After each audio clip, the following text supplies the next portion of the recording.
Welcome to Thursday's Step 10 and 11 meeting of Cocaine Anonymous. Step 10. Continue to take personal inventory, and when we were wrong, promptly admitted it. It is now with great pleasure that we introduce our first speaker, who is going to do Step 10. Monica, it is with great pleasure that I now introduce you. 20 minutes on Step 10. Thank you so much. Thank you, Janie. I'm starting my timer here. Hi, everyone. My name is Monica, and I'm a very grateful alcoholic. Hello. Thank you so much, Katie, for asking me to be of service. Thank you, babe, for joining me on this 10 and 11. Nice little talk here. And thank you, Janie, for your service as well. Thank you all for being here. I do always like to start off with a few things. The first thing is that I do always pray before I speak at any meeting. I ask God to speak through me. I ask him to use me as a vessel to give the message it is that he needs me to give. I ask him to speak from the heart where he is and to allow me to be honest and open and vulnerable, cry if I have to cry. I ask him to allow me to help at least one person in whichever room that I'm in. So if there's anything that I say tonight that offends anyone, I do like to say, tell your higher power to talk to my higher power and they can hash it out because I have absolutely nothing to do with this. This is all God. And so, that's the first thing. The second is I do have a sobriety date. It's April 13 of 2018. And so I celebrated 7 years this past April, and I have a sponsor. My sponsor is Babe K, and I sponsor other alcoholics and Alcoholics Anonymous. Doesn't matter what they identify as long as they identify as someone that needs to go through the steps to work to get recovered. And yeah, so I get to be of service today whenever I get asked to speak at any meeting. If I'm able to and it doesn't interfere with another commitment, I will be there. It doesn't matter what time zone it is, where I am in the world. If I could be there, I will be there. I get to host a 10:30 p.m. Eastern Standard Time meeting every night as well. I also get to be the secretary and chairperson for my home group, which is the Coral Gables group of Alcoholics Anonymous here in Miami, Florida. And yeah, that's it. I'm done. I'm just going to go straight into this because I don't have a lot of time. There's like so much that I can say on Step 10. And Babe and I were trying to like figure out who was going to go first. And both of us, I don't know if you guys have heard us before, you know that we can both talk a lot and we get very we get excited and we could talk a lot about any step. And Step 10 is actually one of my favorite steps. That's a joke because all of them are my favorite steps. Doesn't matter what step I'm on, they're always going to be my favorite step. And so Step 10 today, right now, is my favorite step. And for many reasons. And you know, it's where I am at the moment. If I'm reading something at the moment, then that's going to pertain to a new experience. That's going to be a whole new day, a whole new reading, a whole new mindset, a whole new perspective. And so today is a whole new moment with a new step, which is Step 10 tonight. So this whole Step 10 thing, I feel like there's I've heard many different ways of working Step 10 or maybe just a couple different ways of working Step 10. And, I feel like one of the most common ones that I hear people experience is, working Step 10, doing a Step 10 inventory at the end of the day. And, I have never done that before in my sobriety, in my recovery, I should say. I've never, taken an actual inventory at night, but I do, before I go to sleep, I do, pray and I ask God to, show me if I've done anything. I kind of go through like this little checklist in my head and, if there's something that's like weighing on me, then I know that that's something I should probably talk about with my sponsor. I should also disclose that my relationship with my sponsor is an amazing relationship, and it's I feel like a relationship that not a lot of people get to have with their sponsors. And I always encourage people, get a sponsor that you can talk to about anything and everything. And, the way that I've worked with my sponsor is that I call my sponsor every single day. And if I don't call my sponsor knows why I didn't call, or my sponsor knows everything that's going on in my life. My sponsor knows the big, the small, the sad, the happy, the everything. My sponsor knows the from the minor things to the major. And, I think that this whole calling of a sponsor every day for me in my recovery has been a discipline in which allows me to be able to talk to my sponsor when things are really tough to talk about. And so it makes it, if I get to open up to my sponsor about anything and everything, it makes it much easier to, if something's really weighing on me, it's just like, hey, this is happening. And it like just flows, we already have this form of communication. So it's just easier. And so, on page 84 says, this thought brings us to step 10, which suggests we continue to take personal inventory and continue to set right any mistakes as we go along. And what thought is that? Is that we, if we work for them, that we have to continue working for them. And then I have to continue doing this every single day, day in and day out. It's not just like stop at, 4 and no more step 4, stop at 5 and no more step 5, stop at 6, no more step 6, stop at 7, 8, 9, like all these steps. I love step 10 because it's like a mix of all these steps put together so that I get to continue working all the steps in my everyday life from the beginning to the end of the day. And, see, it says that we set right any new mistakes as we go along. We vigorously commence this way of living as we cleaned up the past, this way of living. Like, this is the way that I get to live now. This is the way that I wake up and go on throughout my whole entire day. Every single moment of the day. We have entered the world of the Spirit. Ooh, I get chills whenever I read that. We have entered the world of the Spirit. Our next function is to grow in understanding and effectiveness. So now I am growing. I'm growing. That's like, for me, step 10 is like all about growing. Like, I'm growing and understanding and living this every single day and just kind of, I feel like this step allows me to have like spiritual awakenings every single day. This is not an overnight matter. It should continue for our lifetime. So once again, they're saying like, this is for the rest of my life. Like, this is not just, one and done. Like, I don't do step 10 and then never do step 10 ever again. I don't do step 4 never again. It's like I get to continue this for the rest of my life. Like, what an order. I can't go through with it. But it's like, it's like the step that allows me to have like this, emotional sobriety, the step that allows me to grow and mature when it comes to my relationship with the God of my understanding, when it comes to the relationship that I have with all of God's kids. Continue to watch for selfishness, dishonesty, resentment, and fear. So I have to continue watching out for these things because they will come up. When these crop up, because they are going to crop up, we ask God at once to remove them. We discuss them with someone immediately and make amends quickly if we have harmed anyone. Then we resolutely turn our thoughts to someone we can help. Love and tolerance of others is our code.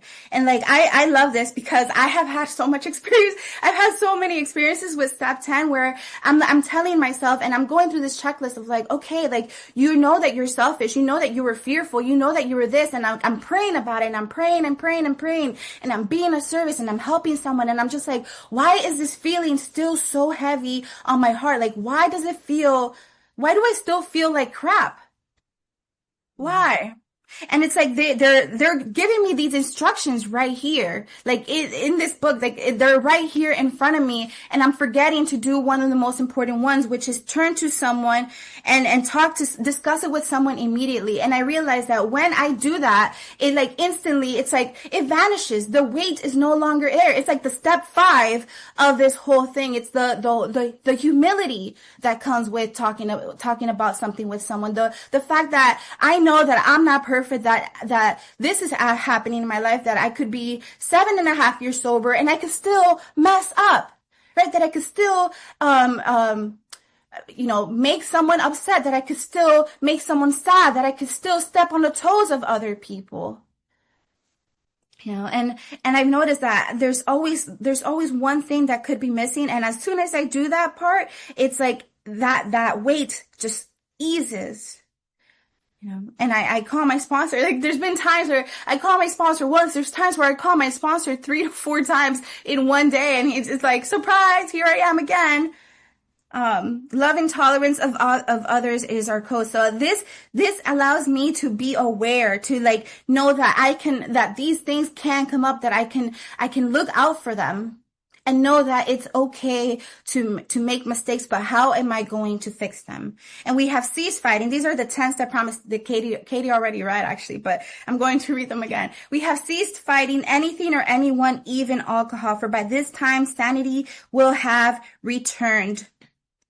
We will seldom be interested in liquor. If tempted, we recoil from it as from a hot flame. We react sanely and normally, and we will find that this has happened automatically. We will see that our new attitude toward liquor has been given us without any thought or effort on our part. It just comes. That is the miracle of it. We are not fighting it. Neither are we avoiding temptation. We feel as though we have been placed in a position of neutrality, safe and protected. We have not even sworn off. This whole alcohol thing, I was trying to figure out, like, when was it removed? Like, when did I stop being terrified of liquor, of alcohol, of drugs, of anything? I was like trying to figure it out.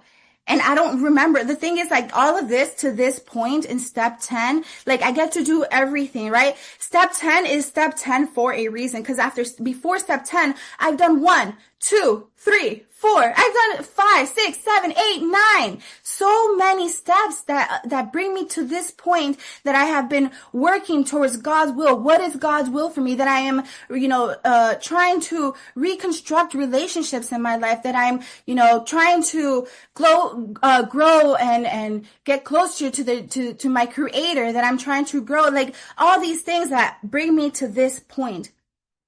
And of course, by this point, like, I don't know when it happens. I'm just doing whatever I have to do for God. I'm just doing whatever it is that God's will is for Monica. And so I don't know when it's been removed. I just know that I'm just doing everything that I can for God, and that this just comes.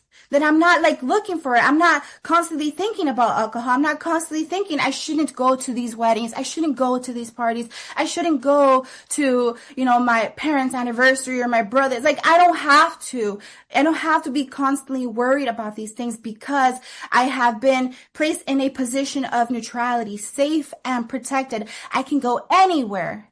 All right, but then it continues. It says, we have not even sworn off. Instead, the problem has been removed. It does not exist for us. It does not exist for us. We are neither cocky nor are we afraid. Why am I not cocky? Because God is taking the credit, not Monica. This is our experience. This is our experience. That is how we react so long as we keep in fit spiritual condition. So as long as I keep in fit spiritual condition, like, I have to continue working on this. I have to not rest on my laurels. I have to continue and growing in understanding and effectiveness. And God puts all these things in my life. Right? But if I'm not on the path of where God needs me to be, if I'm not working with other people, if I'm not, calling my sponsor, if I'm not being of service, if I'm not praying, if I'm not meditating, if I'm not doing all these things, then I will be in trouble. Then I will, what if I go to other places, then I am going to end up having a drink. But if I'm doing all the things that I am supposed to do, then I shouldn't be afraid. I don't have to be afraid anymore. That is my job today, to be of maximum helpfulness to God and to all the people about me, wherever I go, wherever I am, with whoever I'm with. It is easy to let up on the spiritual program of action and rest on our laurels. We are headed for trouble if we do, for alcohol is a subtle foe. We are not cured of alcoholism. What we really have is a daily reprieve contingent on the maintenance of our spiritual condition. Every day is a day when we must carry the vision of God's will into all of our activities. I'm going to reread that because that's a big sentence right there. It says, every day is a day when we must carry the vision of God's will into all of our activities.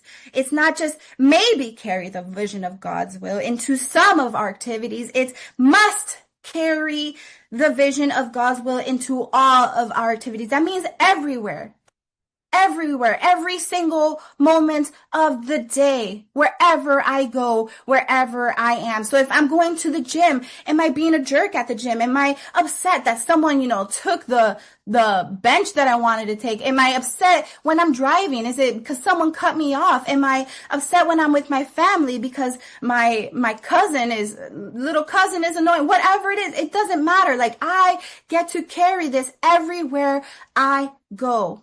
Every single moment of the day. These, how can I best serve thee? Thy will, not mine, be done. These are thoughts which must go with us constantly. We can exercise our willpower along this line all we wish. It is the proper use of the will. So this is where I get to ask God to show me what he needs from me. Like, every morning I wake up, and this is a good segue. I only have 4 minutes left, so it's a good segue into the next step. Every morning I wake up and I ask God to show me. I first ask him to surprise me and show me and guide me and inspire me. And those thoughts of God coming through, it's Monica and God. Monica and God go throughout the whole entire day with God's thoughts, with the thoughts that God needs to put in Monica's mind, Monica's heart, Monica's soul, Monica's spirit. I just get to be a vessel for God today. That's it. I'm just a meat vessel, just a human being, just being whoever it is that God needs me to be. Those are the thoughts. That's the inspiration that allows me to show up in other people's lives today with patience, with love, with kindness, with consideration, with understanding, with compassion. That's it. And this is it. This is every single day. So imagine me waiting till the end of the day to have these thoughts. I could never. I would have died by now. I get to go with these thoughts every single moment of the day. Every single moment of the day. 24/7. And that allows me to grow. They say that God disciplines us, but I have to show up. I have to show up and do the work, and God shows me what I need to do. God disciplines Monica. But I have to show up and I have to do the action, and God will show me what else he needs me to do. Because without God, I am nothing. Without God, it's just Monica. Without God, Monica's chaos. Without God, Monica's unhinged. But with God, God is everything. God is infinite. God knows. And God shows me. God guides me. It says, much has already been said about receiving strength, inspiration, and direction from him who has all knowledge and power. If we have carefully followed directions, we have begun to sense the flow of his spirit into us. To some extent, we have become God conscious. We have begun to develop this vital sixth sense, but we must go further and further, and that means more action. So it doesn't stop here. I have to continue to seek this God, to know what it is that God needs me to do, because this didn't happen from one night to the other. It's a relationship that I got to grow with my God, and it continues growing. It continues. Right? This whole sixth sense thing and this whole God consciousness, it's I like to say that there was this point where I didn't know how to go on through my day with God, so I had to ask God to allow me to see things through his eyes. And that was like that God consciousness, that I know that God is there, that I'm aware that God is in my heart, and that God is inspiring me everywhere I go. This is the beautiful thing about that I don't have to just like let it go in the morning or wait for the night to do this, that I get to carry this God of mine everywhere I go, and allows me to be with all of God's kids. Anyway, I only have 33 seconds left, so if I continue talking, I will start a whole new tangent. Thank you so much, guys, for allowing me to be of service. Thank you for allowing me to yap on step 10. I can go on forever, so I'm really excited to listen to Babe. He's the one that taught me a lot of the things that I get to know today, but luckily all of this is experiences, and we just get to demonstrate today. So thank you for allowing me to share. My name is Monica, and I'm a very grateful alcoholic. Thank you so much, Monica. Absolutely beautiful. Now it's over to our second speaker, step 11, sort through prayer and meditation to improve our conscious contact with God as we understood him, praying only not for knowledge of his will for us and the power to carry that out. It now gives me great pleasure to welcome our second speaker, who is Babe K. And Babe is going to share for 20 minutes on step 11. Babe, it's all yours. Thanks, kids. And Mo, it was focused and everything. I'm going to be so scrambly, I'm going to bounce all over the place. This is the step that is our life. But Monica said we must carry the vision of God's will into all our affairs. That sounds a little like a meditation, doesn't it? What is God's vision for me?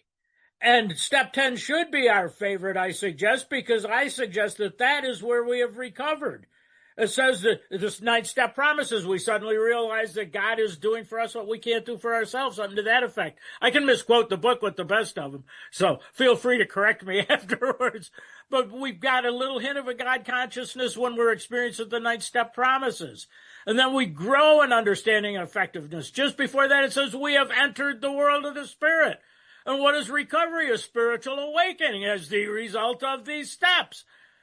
So we've recovered in step 10. We cease fighting everything or anyone. That's a big deal. Have I really? What is cease fighting anything or anyone? That's surrender. I'm out of the fighting game. And so why shouldn't we just be so thrilled to do this? You know, and then it's easy to let up on the spiritual program. And Bill warns, and I see it often too. You know, why'd you relapse? Oh, I quit going to meetings. I suggest you probably quit doing steps 10, 11, or 12. You're not going to meetings and carrying this message. But what is my discipline in step 11? And those transition paragraphs between 10 and 11 are really beautiful. We've glimpsed this God consciousness. I've been doing this for 23 years, and I still feel like I've just glimpsed this God consciousness.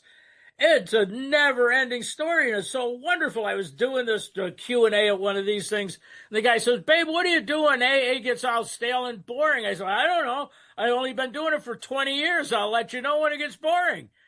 Why shouldn't I be excited about this? I've been rocketed into the fourth dimension of existence. And the one that my new favorite on page 25, the absolute certainty that my Creator's entered my heart and lives in a way that's indeed miraculous. Why would I not want to continue to grow in understanding and effectiveness? Why would I not want to improve my conscious contact with God? And, you know, the book says precise, clear-cut directions. I suggest 10 and 11 are the most clear-cut and precise directions that Bill wrote. And then he wrote the 12 and 12 and threw a few gallons of confusion on them. You know? God, 1 minute we're waking up reading page 86 to 88. 2 pages. What do I do when I go to bed? What do I do when I wake up? What do I do when I'm confused? Well, who do I do this with? And it's so clear-cut and precise. Then all of a sudden, in the 12 and 12, we're walking on the beach with St. Francis. Holy crowbones, I don't get it. And but I do believe I love what he did in the 12 and 12, and that's why. And Bill didn't know where to stick this upon retiring. I think Paige mentioned it, and she didn't make it up. It's in the original manuscript. The review of the day happened in the morning in the original manuscript. Then when they wrote the big book, it's in step 11. And then he wrote the 12 and 12. All of a sudden, it's in step 10. Doesn't really matter when we do it. Is it written or is it meditative? For me, it's meditative. Because the questions in step 10 and the questions that when we retire at night are exactly the same. Step 10 says we're supposed to grow in understanding and effectiveness. Step 11 says we're supposed to improve our conscious contact with God. Step 10 says we'll watch for selfishness, honesty, resentment, and fear. When we retire at night, where were we resentful, dishonest, selfish, or afraid? Step 10 says we ask God to remove them. And step 11 says we ask God for forgiveness and corrective measures. That's a little bit different. Now I've got a better conscious contact with God, and I can ask God, what do you want me to do about this? If I get to it in my meditation cycle now, I throw in, there's contemplation. That's when I get to rise above, detach from my life, look down, and have God show me what I should be doing with this meditation. Step 10 says discuss them with someone immediately. Step 11 says, did I discuss them with someone at once? Step 10 says make amends quickly. Step 11 says, do we owe an apology? Step 10 says love and tolerance is our code. Step 11, were we loving, kind, and loving to all? Step 10 says we turn our thoughts to someone we can help. Step 11 says thinking of what we could do for others. And a bit of a difference. In step 10, we are becoming God conscious. In step 11, now we are actually aware of God's presence and can ask for more guidance and direction.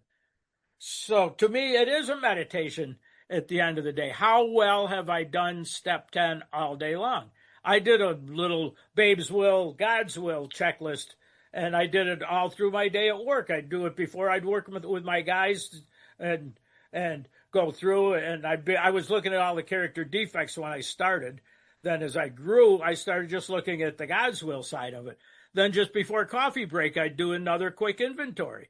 Then just before lunch, I would do another inventory. Same one. Then before afternoon coffee break, it's nice being a civil servant. You get a lot of breaks. And then I would do it again before I went home from work. So I got in the habit of doing this inventory all through the day. Then at the end of the day, how well have I done this, God? And it says we don't drift into worry, remorse, or morbid reflection. That to me sounds like a meditation. I suppose I could be doing it as an inventory. And I love in the 12 and 12 when prayer, inventory, and meditation are interwoven. This is and he says meditation is a step into the sunlight. And it really is my whole discipline. And I suggest we do get to have a discipline. We do meditate in the relationships part of the inventory. It says in meditation, we ask God to show us. And what's that? We ask God, that's a prayer. I love people that say, I read page 86 to 88. Well, if you're reading it, count how many times it says we ask. We ask. We ask. It's not about reading. We're supposed to ask God what I'm reading. Ask him, what do you read? What do you want me to do, God? That's this meditation part. And so upon awakening. And yeah, Monica touched on it. And I can't go through the how differently my meditation practice is. But some of you are new, and I started with the third step prayer every single day. I haven't missed a day in over 23 years that I haven't said that. And then I would meditate on, what does it mean, God, I offer myself to you? What does that? What does this surrender really mean? In step 10, it says, how can I best serve thee? Thy will, not mine, be done. The vision of God's will for me. God, I offer myself. So I would meditate on that. And then build with me and do with me as thou wilt. And it's grown now to the point that I believe the prayer of St. Francis is our job description. So when you're doing the second sentence of the third step prayer, What do you think God is going to build with you? Where are you standing with God now? What has God made of your little life, you stupid little troll? And then relieve me of the bondage of self. Where have I been selfish? All those questions that we ask ourselves in 10 and 11. And then take away my difficulties. This is a new one for me, too, when I'm meditating on that. My knees don't work. My ankle is shot. My eye's going bad. I've got a torn rotator cuff. I can't even play golf, for Christ's sakes, the sport of last resort. Am I praying that I go out and run a marathon? No, God has taken away those difficulties because I've been rocketed into this way of life beyond my wildest dreams. Despite the fact that I'm an old geezer and falling apart, I'm having a ball. I'm here mixing it up with you guys. I see my friend Lindsay.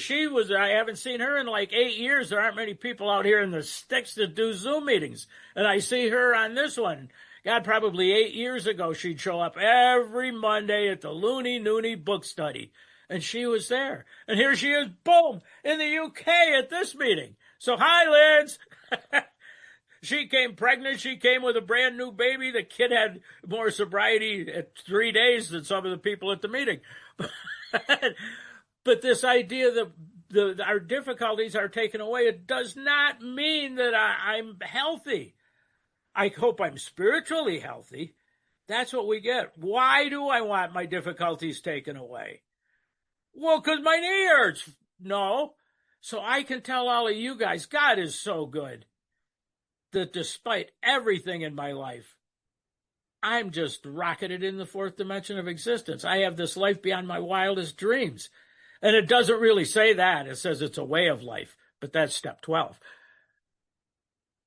Mix it up with God's kids. So that was my original. And then I was reading a Richard Rohr thing. Love wholeheartedly. Be surprised, give thanks and praise, and you'll know the full measure of life. So I started like Monica has learned. Morning, God, here I am, surprise me. That's my version of the set-aside prayer. Here I am, God, I'm coming to you with empty hands, brand new day, brand new me, and it's helped me set aside everything I think I know. All that by morning, God, here I am, surprise me. Show me the miracles. The miracles aren't always cheery. They're not always what I think they ought to be, but every moment of every day is a miracle. It's the only place God is, the eternal Tao, the here, right now. God's not in the past. God's not in the future. God's right here. So here I am, God. Surprise me. When, like Monica says, show me what you want me to do. Check that out for a homework assignment. How many times in the book, either the 12 and 12 and the big book, does it say, show me? Show me, show me, show me. I want to learn. I don't know anything. I am reborn every single morning. And here I am, God. And and we go to the meditation, and I learned transcendental meditation like almost 60 years ago. Meditation is not going to get you sober. I learned transcendental meditation so I could relax and work full time, drink full time, and go to school full time. And it worked. I could get into Shavasana and let my spirit join the universe. And I'm not making fun of that because I still do it. And I did mantras and mudras and pranayama. I did chakras with and without colored lights, kundalini, and I still do them. I can do a cleansing breath at a red light. So I'm not saying that that's wrong. I suggest it's a very beautiful part of the discipline. But what that to me is the vehicle to get me to the meditation. It's not the meditation itself. That's where my mind is cleared and I can open it up to focus. So I would still be doing all the Eastern kind of thing, and I would do the Om Mani Padme Om, and I found one where you could do Om Mani Padme Om with it goes backwards from the chakras, but Om is the top of our head, and go down the chakras with Om Mani Padme Om. But anyway, whatever your discipline is, do it, but do it as a discipline. And that's the whole point of this thing. This becomes a way of life. What was an occasional thought becomes a working part of our mind. I don't know. Most of us, I don't. Maybe some people do. But like Monica said, I don't know when this all happened, this miracle. All I knew is, I love page 100. When we look back, we realize that God has done so remarkable things when we put our life in God's hands. What is the prayer and meditation but an affirmation that I put my life in God's care and direction? The contract we make in step 3, draw close to God, perform his work well. How am I going to do that if I'm not talking to him and ask him what he wants me to do? If I'm doing it on my good ideas, I'm playing God again. Back to step 3, you stoop. I have to keep moving forward. It's always growing, growing, growing. That in step 10 it says grow and continue and grow and continue. And step 11 says improve. And what do I pray for? To win the lotto? No, I pray for knowledge of God's will and the power to carry that out. Draw close to God, perform his work well. 3 and 11 get mushed together by 4, 5, 6, 7, 8, 9, and 10. And they become one. The step 3, I made the decision and I'm saying the prayer. Step 11 is where the prayer comes to life and grows. Step 12 is when I get to take the prayer out into the world, get on the firing line, show somebody's God power, God's love, God's way of life. So I'm doing this, and that's what my meditation was for a while. Then recently, within the last year or so, a dear friend, a Franciscan monk or a priest, actually ordained, wrote a book called The Franciscan Lectio, the way Francis and St. Clare read the Word. Before there was a Bible, there was the Word. And so how did they look at the world, if you want to call it that? And I'm not even Christian, but all these monastic people really like me. I think they see me as a project. But, and it says right in step 11, see where religious people are right. I love studying the Bible. I just don't consider myself a Christian. And Brother Kevin says, babe, because C.S. Lewis says, if you're not a Christian, you're a pantheistic fool. I said, Kevin, am I a pantheistic fool? He says, no, babe, you're not a pantheistic fool. He says, you're a panentheist. Google that one. I like being a panentheist. A panentheist sees every single thing, every religion, every human, Merton's little yellow flower beside the road singing its praise in its own way to God. Everything is just the smallest little sliver of God. God is everything. And that's panentheism, and that I love that idea. So you can be a Buddhist and rock on, it's perfect. Hell, I sponsored a schizophrenic devil worshiper. It was a power greater than him. I got him convinced he sucked as a devil worshiper, but he was a pretty good human being. That is a little sliver of God. And so that's what makes this whole God thing so exciting. I love studying these. And it says, see where the religious people are right. Find some good books. Find some new way to meditate. If what you're doing isn't enough, I don't suggest getting rid of it. I suggest adding to it. And now that I'm old and don't have a life, I wake up every single morning and, with the Franciscan Lectio. There are 4 parts to it. It's to observe, or St. Clare called it gaze. We look at something. And that, I believe, is where many people think meditation is. We open our mind to whatever pops in. You can tell already, my mind is like a popcorn machine. But I open my mind to every one of these thoughts. And then one of them floats to the surface. That's a mixed metaphor. Popcorns don't float to the surface. But anyway, one kernel pops out and stands out. And I focus on it. We hear, in the Zen meditation, picture your thoughts going by like a log in a stream. Just observe them, high log, and let it flow on. I watch all the logs and one of them, whoa, there's a cool log, and I'm jumping on. And you've all heard the thing, I'm a little ant jumped on the log, and I think I'm steering the log. In meditation, I jump on the log, a thought comes to me. And that's meditation. And I spend between at least an hour to 5 hours a day in meditation. And so I focus on this one thought, or it may lead to others. Well, it surprised me, God. What am I gazing at today? And think about it. But then the part that, and I mean, this is just their way of breaking it up. It happens in meditation. It happens whatever you call it. But in contemplation is when I've detached from my life and taken that thought, that meditation, into the spirit of the universe and looked down on my life. What does this meditation, how does this meditation impact my life?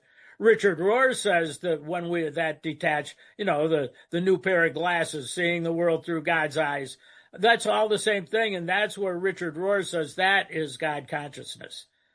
When I can detach from my worldly clamors, from my life, and look down with God's eyes and see what this means in my life today. And then the final part, which is odd, but fits with Alcoholics Anonymous, the Franciscan Lectio, after we've done contemplation to see what this does, how it affects our life. Holy cow, only 35 seconds. I haven't even started yet. But what do we do with it? And the last part is actio. I'm supposed to take action. St. Francis and St. Clare, go hug a leper. Buongiorno, bona gente. Welcome, brother, sun, sister, moon. Get off your butt and get out there and carry this message. That's part of prayer and meditation. What good is the knowledge of God's will if I'm hiding in the closet chanting? And that's the joy, and that's why it gets bigger and bigger and bigger. And you guys are going to tell me to shut up, but you're so polite. Before the clock was invented, one friend started an STFU, babe, shut the F up, babes, sign. And that actually spread to some other meetings. So I'm glad the Zoom machine came up with that polite little clock that I overrun anyway. So thank you, kids. Love ya. Amazing.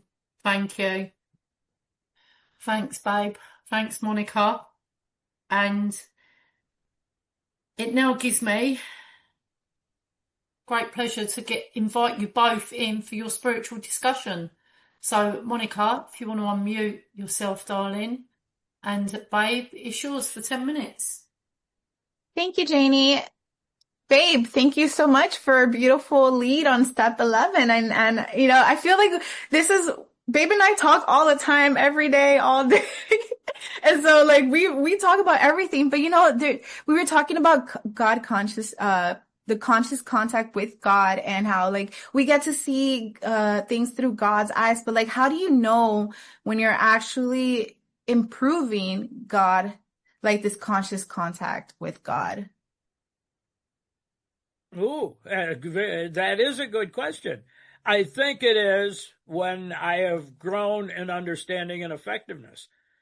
The closer I get to actually loving, Mo knows my ideal now is equanimity, to show every single person I meet, whether it's a guy in the post office or the trash man or my grandson or my granddaughter, to show love to every one of God's kids. The hug the leper idea. There's no outcast. So equanimity is my ideal now, to show, I'm not going to love Monica the same way I love my grandson, but I can love every one of you people with the same intensity. And I don't think I'll ever fully get there. But the closer I get to, when I am delighted to see almost everybody, Mo and I will talk about, what about this guy's annoying? Yeah, but he's God's kid too. And when I can truly love that person despite being annoying, I have made some progress. I had a beautiful one today, Patrick, my sponsee in Connecticut. A couple weeks ago, his 15-year-old son got killed riding an e-bike. And Patrick is devastated. And it would happen just on his 5th-year anniversary, so I had a cheery little card to send with his medallion. So I picked a more somber card. And that same week, the guy's father died. But he called me just today. Monica and I haven't talked about it. But Patrick called me. He says, babe, I'm still crushed. No thought of drinking, by the way. And he's going to a meeting and talking to people about this. He said, but I am so he said empty, and I used the word dead.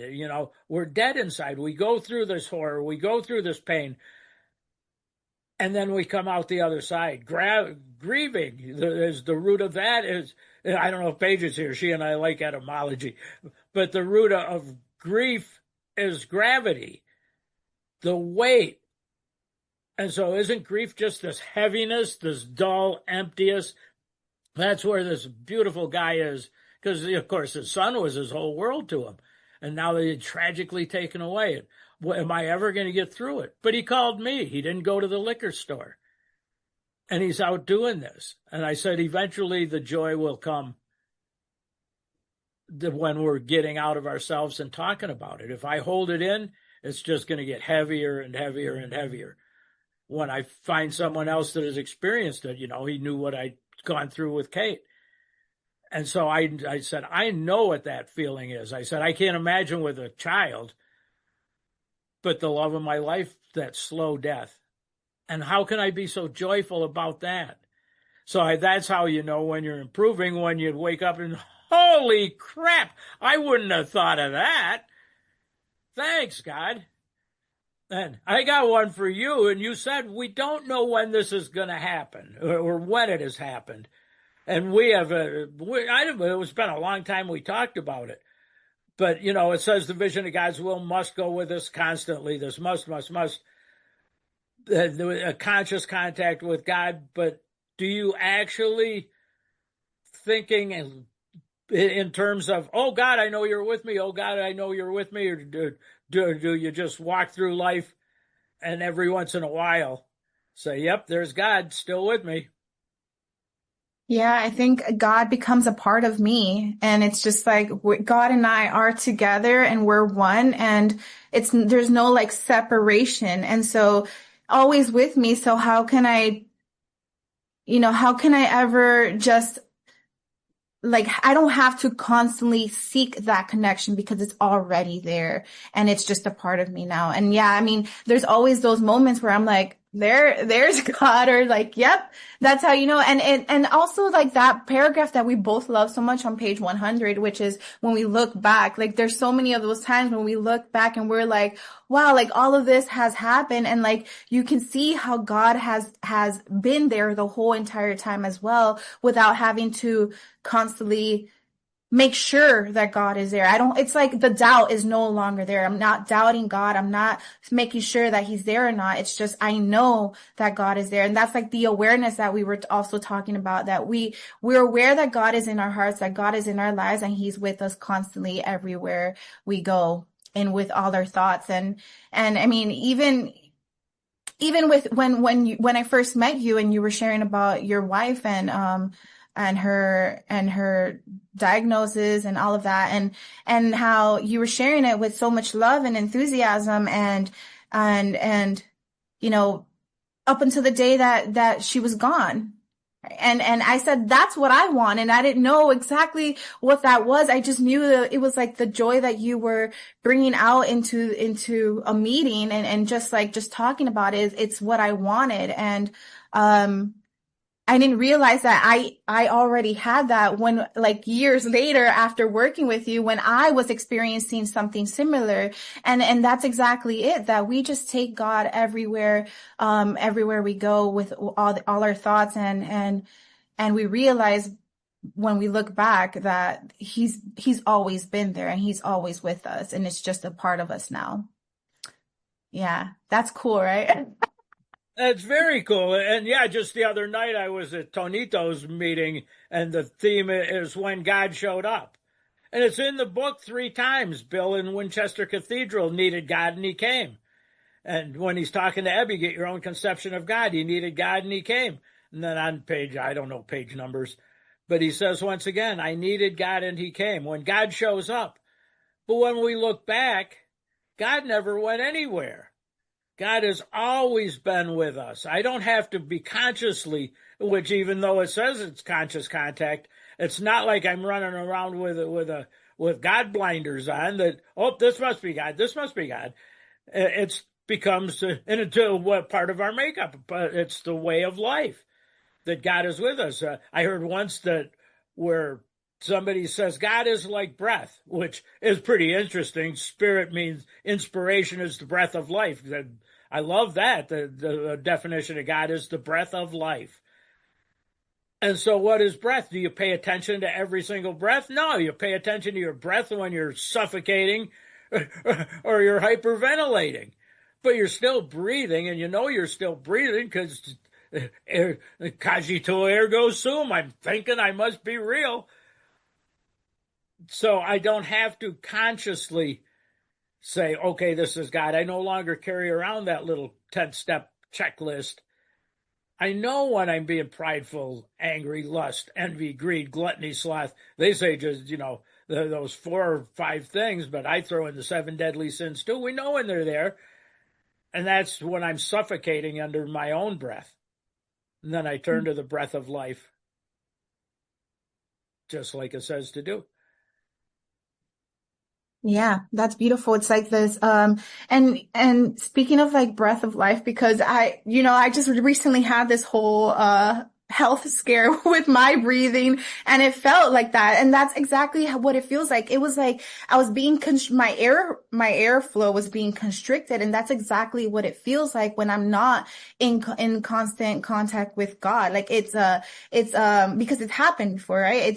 All of this. I love that it's like a journey, and each experience, I can either grow closer to God or further away from God. And if I choose to grow closer, then I get to continue doing that and learning from my past experiences to continue growing closer to God. And so I don't have to, say, oh, just because I didn't pray today, like it's all gone, or it's all like God is with me always, any time of the day. And we did this whole singing with God thing as well, where we can just even sing to God. And that's the beautiful thing about that. It's not like a linear thing. It's our relationship with the God of our understanding. Yeah. Oh, I left that out. Monica taught me about singing. I was going through a sad time, and she said, I was going down the highway and I started singing to God. So part of my morning thing is, morning God, here I am, surprise me. And then I'll sing, praise God from whom all blessings flow. Praise him, all creatures here below. Praise him above ye heavenly hosts. Praise Father, Son, and Holy Ghost. Even though I don't believe that last part, close enough for rock and roll. A lot of people doing it, saved millions of people. I'm probably wrong. And then I sing a hallelujah, hallelujah, hallelujah. And then I added to that, this is the day that God has made. Let us rejoice and be glad. Merton talks about the little yellow flower beside the road singing its praise to God.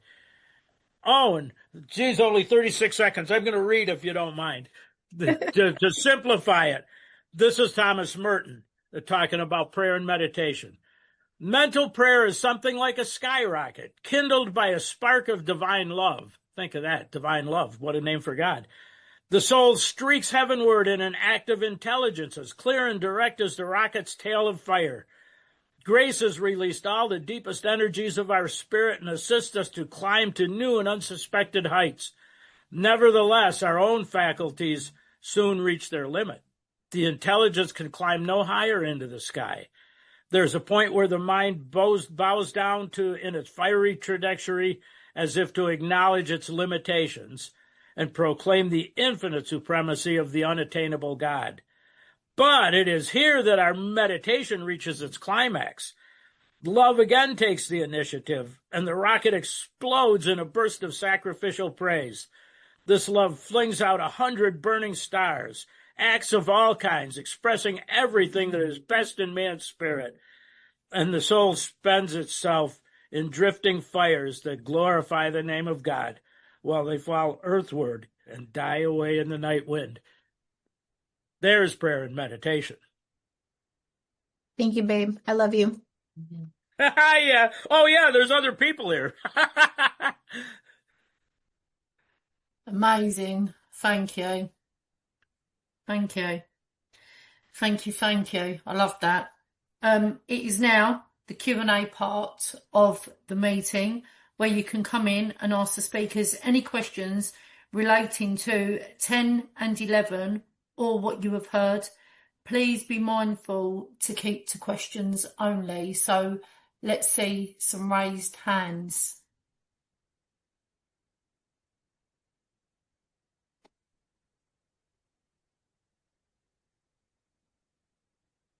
Cara, raised your hand. Yeah, thank you. Thank you so much for your shares, Babe and Monica. Can you guys speak a little bit to the working part of the mind? Because I think, Babe, you mentioned that you no longer really need the questions. It's just like, to me, I heard it's a working part of the mind, the actual process of being present and spiritually fit. Can you speak to that? Yeah, and it's not my mind working. It is what is working in my mind. How is my mind functioning? And that's page 25. Our whole attitude and outlook on life has changed, revolutionized. Our whole attitude toward God, toward the universe, toward all the kids on the playground. And the central fact of our life is the certainty that our Creator's entered our heart and lives in a way that's indeed miraculous. And we talk about going from the head to the heart, but I suggest the working part of the mind is letting my heart go to my head. Beautiful. That does not mean I'm playing God, by the way. Thank you. Yeah, that is. Thank you, Kara. Thank you. Jesse, would you like to come in and ask a question? Hi, everybody. My name's Jesse. I'm an alcoholic. Hi, guys. Great share. My question is, can you achieve that God consciousness without having completed all 12 steps? I don't know. I've never tried it any other way. I was actually thinking about that, Jesse. It's funny that you mentioned that, because I was just trying to, because I've heard people say like you can work any step that has a 1 in front of it. And so I was trying to figure out like how do people work step 10 to this to this to the way that I get to work it without having conscious contact with God, and or like how do you get to that point where the problem has been removed? And I feel like every step before this is just so important that leads up to this step right here, because I feel like every step kind of builds my relationship with God stronger and stronger to the point where it is a working part of the mind, to the point where I don't have to think about it anymore, to the point where I know that God is there, God is all around me, that God is in my heart, that lives in a way, like all these things. And so, I think that, this conscious contact with God is, I guess, attainable, I should say, to a certain degree. I would say, if not, by the end of the 12 steps, it says that we've had the spiritual, or awakening and all of this. And so, I don't know. I feel like it's to a certain, it's attainable, but it won't be something that you can hold on to forever if you haven't worked all the 12 steps. I feel maybe like that would probably be, I think, the way to to best describe that, or to best explain that for me, at least. I think that's perfect, because the spirituality is step 5. We feel the nearness of our Creator. Read the 5th step promises. You think you're done. The drinks obsession is gone. I'm walking hand in hand with the spirit of the universe. Whoa, I got the spiritual awakening. And we do have a spiritual awakening there. But then what do we do in 6 and 7? We aim toward the perfection which is of God. God, what is perfect? The vision of God's will for me. What is God's perfection? Aim toward that. Monica and I don't work on our character defects. We aim toward God's perfection, hope, light, joy, love. And so this whole thing is a process. It's not a one and done deal. So yeah, Monica's right. And that's why we actually never really know when it's happened.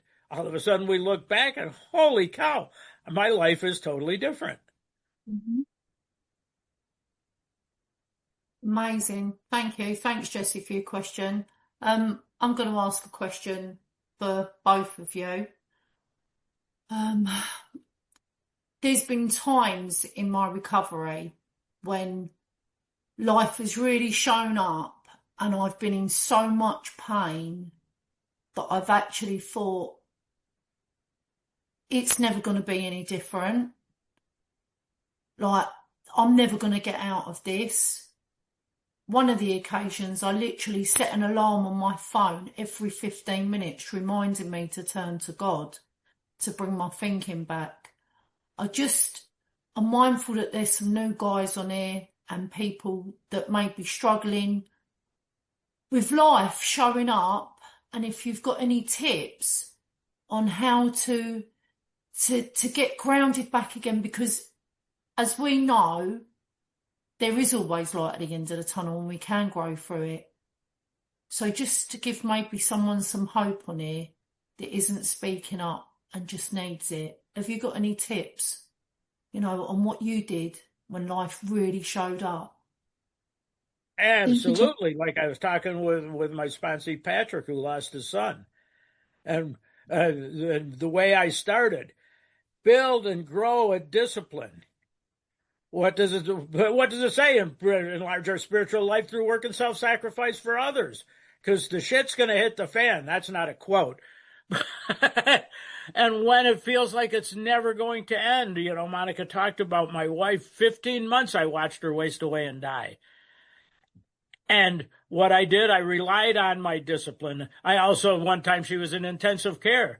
And I was praying for her to get better. Then I was praying, and it's never going to be. And I'm praying, God, please let her live. We've had such a tough life, and it's so beautiful. Now let her live. And God didn't show up. And the next day, I went to the intensive care unit, and I'm praying, God, she's been on this respirator for 4 days. If she's going to be a vegetable, take her home with you. God didn't show up again. The third day I got up, and I said it like a mantra. God's love enfolds me. His power protects me. His light surrounds me. Wherever I am, God is. I prayed to feel the presence of God. And that was years ago. Then with her cancer, needless to say, it was really a dark, dark time in my life. And you do when you're when that's that deep, that prey to misery and depression. There is no light at the end of the tunnel. There ain't even a friggin' tunnel. There's just a wall. What do I do? And I continued my discipline. And in the contemplative part of my meditation, God took me into his world and said, babe, in my world, someone said, this is the best day of my life. We're having a baby. I fell in love. And from that moment to this very moment, I realize I do not have bad days. I only have selfish days. And we have a 12-step program that gets us out of the selfishness.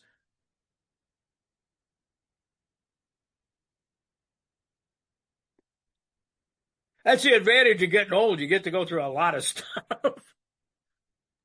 Thank you for meeting me.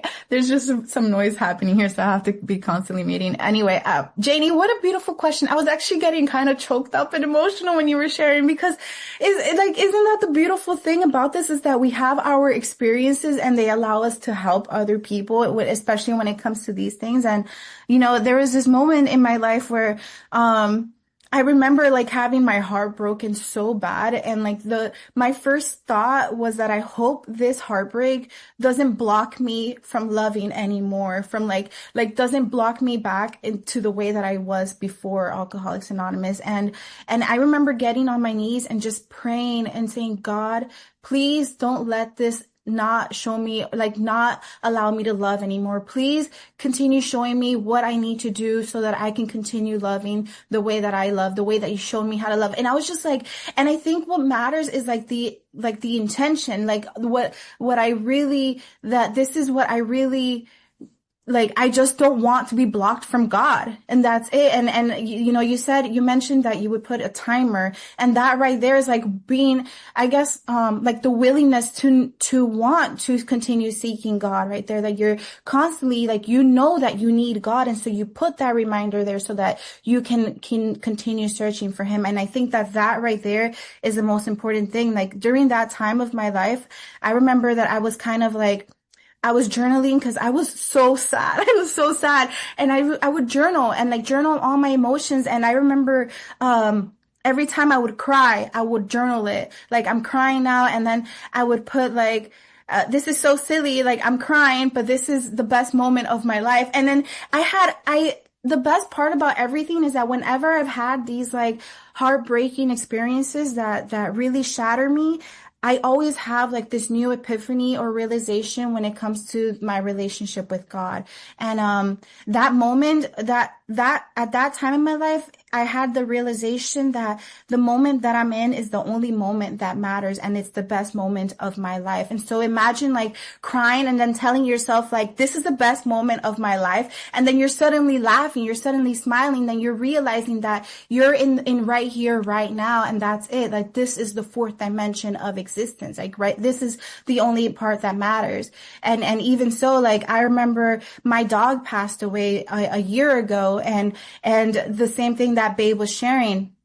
I realized that I'm able to go through those experiences. And even though it was heartbreaking and heart shattering, I was able to see and tell myself, like, there's kids today that are having their first puppy in their life. There's kids today that, there's happy things that are happening in the world right now. And just because my puppy or my dog passed away, it doesn't mean that it's the end of the world when there's other beautiful things happening. So I think it's just like finding God and love in everything and everywhere in everything we do. And that allows us to get out of that place and use that to help another person.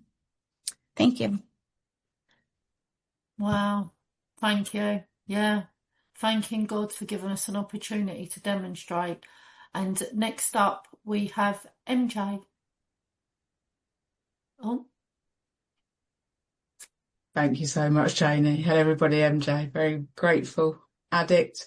My question's to both of you as well, please. So my question is, how have steps 10 and 11 worked together in your daily life? And I guess more specifically, what I'm asking is, do you find that practicing your step 10 makes it easier to connect in step 11? Or has your spiritual practice in step 11 strengthened your ability to do daily inventory? I can go. Okay. I feel like I can't do step 10 without 11, and I can't do 11 without 10. I feel like, I mentioned that this whole inspiration and my thoughts being inspired with God go throughout my whole entire day. And that's just like me connected every day. And like that prayer meditation goes along. Like, I don't feel like I pray and meditate in the morning and leave it there. I feel like I continue praying and meditating as my day goes on, which allows me to watch out for those things when I'm being selfish or fearful or, any of these things. And so it's like they go hand in hand. Like, I can't do one without the other, but, and I can't be disciplined with one without the other discipline. And I think it's really fun. I think it's really fun when you're actually like seeing how they both go so great together, and when you're actually working them both together throughout your every moment of the day, and like you're actually like how do I say this, like looking out for it in the day, it just like kind of blows your mind how this actually works together. Like, what a concept, right? Like working the steps together actually help us go throughout our day. But I mean, I feel like that's how I see it. It's just like I can't do one without the other, basically. Yeah, and that's funny because that's the only thing we mentioned about this meeting. And we were deciding who was going to do 10 and who was going to do 11. She says, I can't do just one. I'm going to have to talk about them both because it is a whole program. The numbers fall off the steps. And Bill touches on it in the 12 and 12, inventory, prayer, meditation, when they're interwoven. It's seamless. On page 164, we ask in our meditation. So it says we're in meditation and we pray at the same time. What do I do? Well, how do I know what to ask for if I'm not doing an inventory? So it becomes just intermeshed. Bill stuck numbers on these steps, but when we're living the whole program, the numbers disappear. Yeah. Beautiful. And that was really lovely. Great question. Love that, MJ. And Mark has got his hand raised, and Mark, you will be the last question.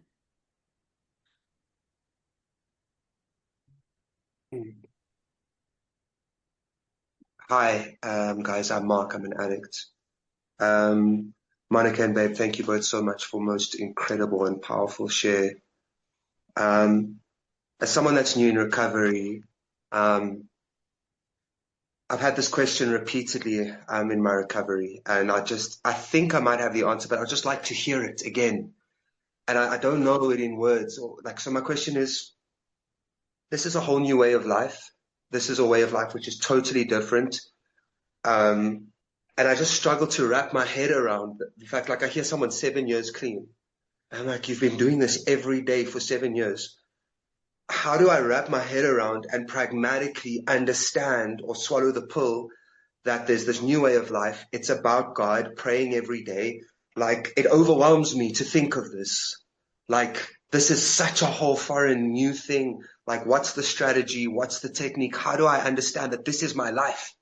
You know, like, this is it. This is it. It's beautiful, and I know this, but like, this is it. It's crazy. It's like a brain transplant or something. How do I wrap my head around that, practice that pragmatically, and achieve this? You know, praying every day, meditating every day, and not becoming complacent.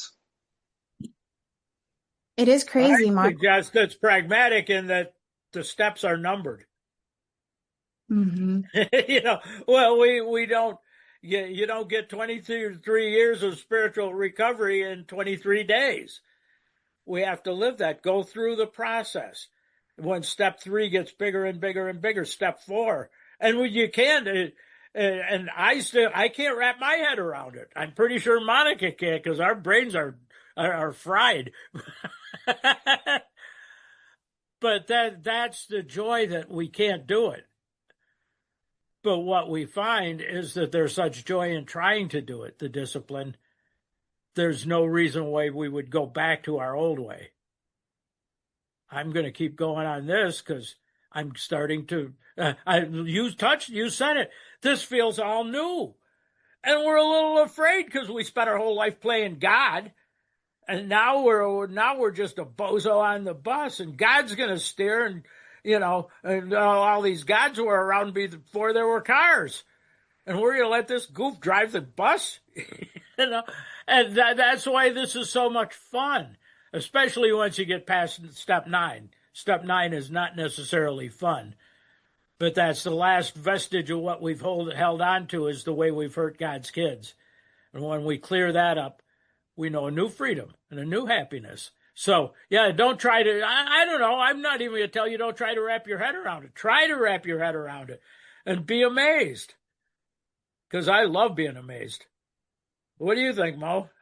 I'm also, Mark, like you said, 7 years. I'm also like, what the frick? What the frick? You know, there's been times where I ask Babe, I'm like, hey, like, am I delusional? Is this crazy? Oh, yeah. And then he's like, well, yeah, if you're delusional, I'm delusional. And that's really it. Like, sometimes it's really, it sounds far-fetched. Like, is this real? Like, is this real life? But it is. And even in the book, it mentions like a utopia. Like, we're living at heaven on earth. Like, this is it. And like, so imagine heaven on earth. Like, can you wrap your head around it? Like, I can't. And I try, and I'm just like, this is, it says it over, and like, this is a life beyond our wildest dreams. So even if I try to construct this life, I can't, you know? And so that's exactly what we get to do. The life that we have the opportunity of living, this life that's unimaginable, this life that's beyond our wildest dream, this life that's a utopia, a heaven on earth. And so like, you can only experience it. And so I would just like, stay where you are, you know, like, enjoy it. Like, if you're in that moment, in the here, the now, like, that's where you need to be, and that's what you can do, and just enjoy everything. And then you can look back, like we were talking, when we look back, we realize that the things we're placed in, that like, it's all been of God. And that's the journey. That's the beautiful thing about this. And then we can see other people experience the same thing. And then that's the even more, like the even bigger journey of like watching other people have that experience and seeing them be like, how do I wrap my, like you right now? And that's a beautiful thing about this. So I would say, like, just, I say, keep coming back. No, just like stay with us and enjoy it and love it. Love every single moment, the good, the ugly. They say it's not all rainbows, butterflies, sunshine. I think it is. I think if we're living in the world with our creator, then the life that I live today is perfect the way that it is supposed to be. Thank you, Mark. Amazing. Thank you, everyone. Thanks, Mark, for your question. Thank you, everybody, for your questions, and Monica and Babe for your answers. That is the end of Q&A, not the end of the meeting.